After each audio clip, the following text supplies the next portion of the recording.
Hello hi नमस्कार जय जगन्नाथ सांग माने जेहेतु संडे सांग माने तो आम घरे माछ भजा पखाला भात बहुत दिन स्वामी मोर माछ खाई नथिले माछ भजा और पखाला भात खाइबा को भारी इच्छा थिला से जल्दी जल्दी जाइकी मार्केट रु माछ काटिकी नहीं आसले मु ताको धुआ धुई करके क्लीन करके से लुण हलदी धनिया गुंडा और काश्मीर चिल्ली पाउडर ऐड करके ताको भल से गुले गाली देली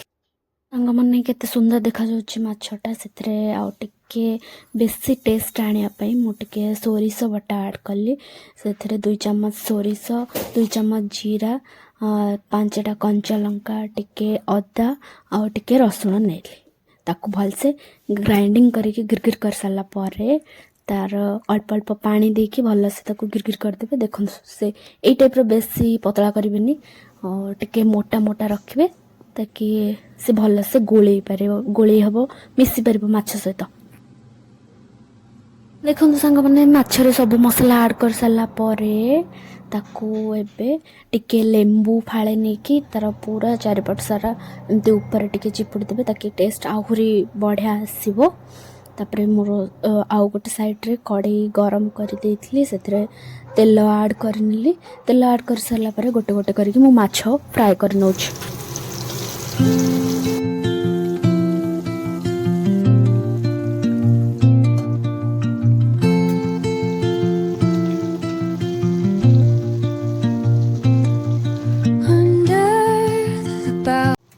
देखो सांग मैंने माछ मु ऑलमोस्ट सब तक फ्राए कर सारे आउ अल्प किछि अछि तापरे सरी गले सरला तापरे एपर साइड रे हमर चिकन कषा भी बसा है चिकन कषा चली एपटे माछ भी फ्राए चली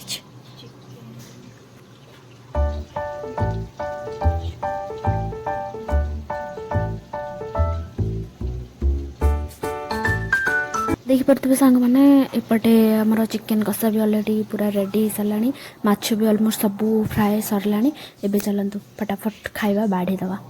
पखाल माछ भजा कंचा पियाज आउ टिके लेंबू कंचा लंका दला दली शेयर सब्सक्राइब कमेंट करदेवे सांग माने बाय।